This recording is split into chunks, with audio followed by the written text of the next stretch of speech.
We're going to hear from Jake Terranova. As I cruise along River Street with the top down, the red brick of Greenwich Middle School heaves into view. That place used to be a bad memory. I was never much of a student, but middle school was a really rough time. I was lucky to get away with a suspension over the cheating thing. If my dad hadn't belonged to the same college fraternity as a couple of the board members, I probably would have been expelled. It was that close. Now, though, Greenwich Middle School means Emma. She's the best thing that ever happened to me.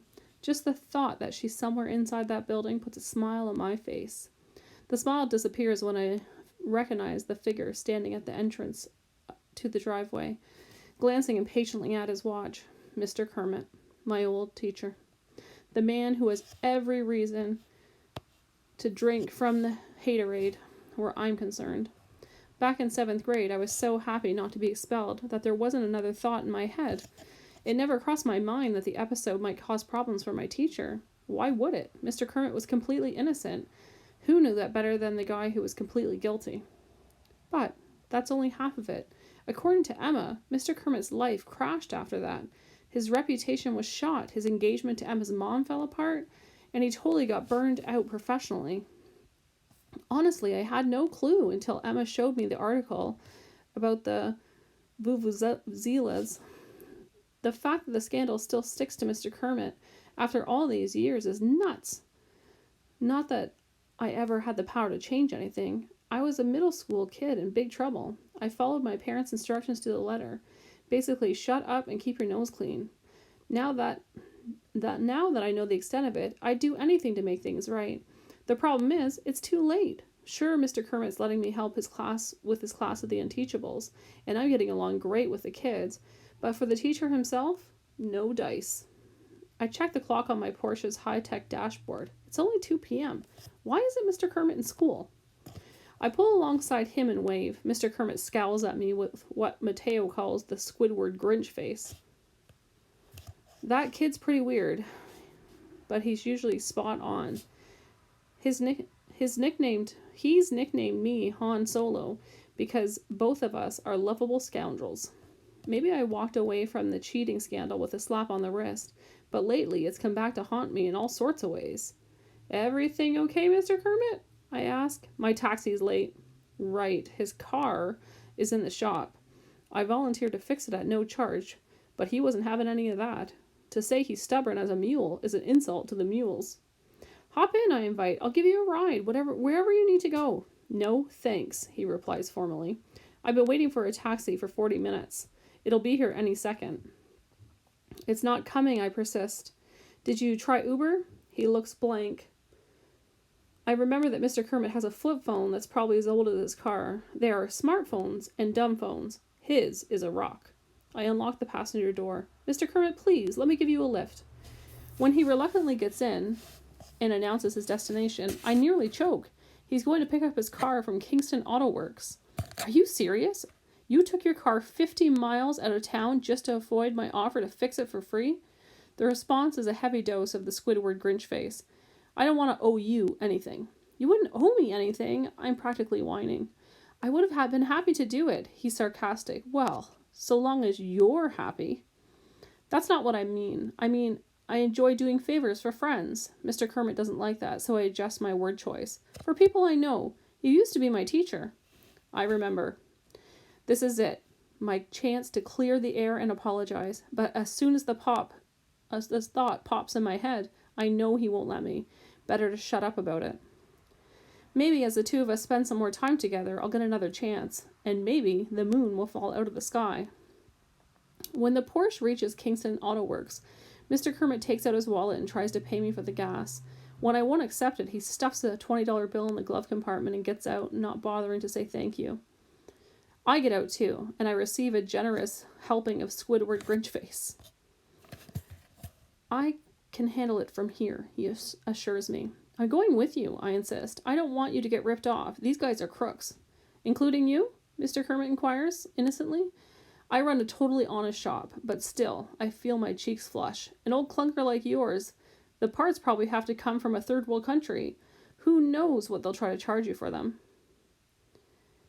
It must make an impression because Mr. Kermit actually allows me to follow him inside. The place is a dump. You could probably catch the plague just standing there breathing the air. The mechanic behind the counter instantly recognized me. "Hey, you're Jake Terranova. What are you doing here?" "My very good friend is picking up his car," I reply pointedly. "I want to make sure he gets a fair deal." "We barely know each other," Mr. Kermit sets the record straight. The mechanic picks up a clipboard. "Which car?" "The Cocoa Nerd," the teacher tells him. "The what?" Mr. Kermit flushes. "It's the Chrysler Concorde, 1992. One of my students calls it that. He's different." I snap my fingers. "Parker, right? What's up with that kid? He's got a lot of mechanical ability, but ask him to read a name off a part and it comes out all gobbledygook. It's not gobbledygook," he says, insulted on Parker's behalf. "The boy has a perception problem. He sees all the letters, but in his mind rearranges them Concord to Cocoa Nerd. Like an anagram," the mechanic butts in. "You should meet my boss. He's an anagram maniac. You look at a word, and to you it just is all jumbled, but he can pick it out in a heartbeat. Poor Parker, the kid's got a real potential. But how's he ever going to pass an engineering exam if he can't read the questions? All right, where's the car?" "Car's not ready," mechanic tells us. "There's a part coming from the Bahamas, and it's held up at customs."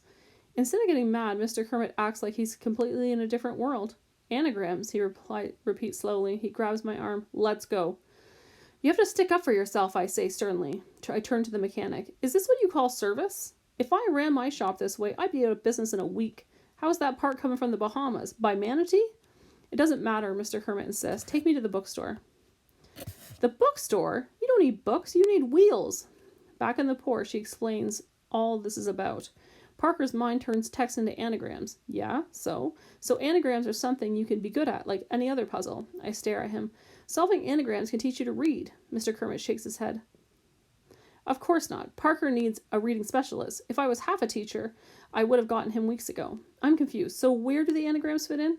The kid's reading has been a disaster for so long that he looks at it like it's magic, something he'll never be able to master.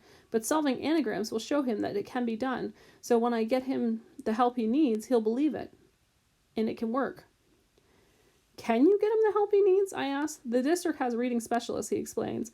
"Nobody sends them to SCS 8 because they consider my students a lost cause. That's how it ends. That ends now." He glares at me. "The bookstore!" I step on the gas and the Porsche surges forward. It's amazing how Mr. Kermit's whole face changes when he's talking about the kids in his class. He becomes a totally different person. Younger. More alive. He's a teacher I remember from all those years ago. At the bookstore, he's a wind whirl stacking up an armload of anagram puzzles, books tall enough for him to hold in place with his chin. By this time, the school is out, and he demands to be taken to Parker's house.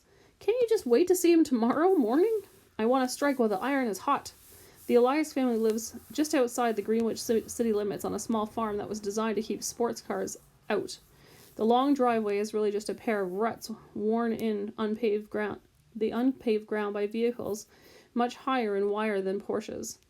I can actually feel the weeds brushing the low undercarriage as we jaunt along. Eventually, we come to a low wood frame home next to a shed amid the fields of tall corn. No sign of life from the house. I cut the engine. Should I honk? Let's give it a while, Mr. Kermit decides. After about 15 minutes, Parker comes roaring up the driveway and his famous grandmother in the passenger seat of the pickup. I know a moment of agony as the kids pulls far too close behind the parked convertible. Parker is pretty bewildered to see his teacher rushing across the front lawn, toting a pile of books he can barely see over. The grandmother spies me standing by my car. "I know you," she calls. "You're Jumpin' Jake Terranova." "That's right, ma'am. Pleased to meet you." She beams. "I see you on the television. You jump through hoops to provide fast relief from painful athlete's foot fungus." No, that's not me," I tell her. "I get you a great deal on a new or used car." She looks at me like I'm feeble-minded. "Why would I need that? I've got my grandson to drive me around." Mr. Kermit is having an animated conversation with Parker, holding up anagram books and talking a blue streak. They're well into it when a small tractor chugs out of the field. An older, taller version of Parker hops off and joins the group. Parker's dad is surprised that the teacher would make house calls, but Mr. Kermit explains his plan. The man looks impressed and smiles with appreciation. The contrast isn't lost on me. Mr. Elias's gratitude for a teacher who's willing to move heaven and earth to help a student versus my folks all those years ago. They rescued their son, and I'm thankful, but in the process, they hung the teacher out to dry. Mr. Kermit deserved better. I hope someday I'll get the chance to make it up to him.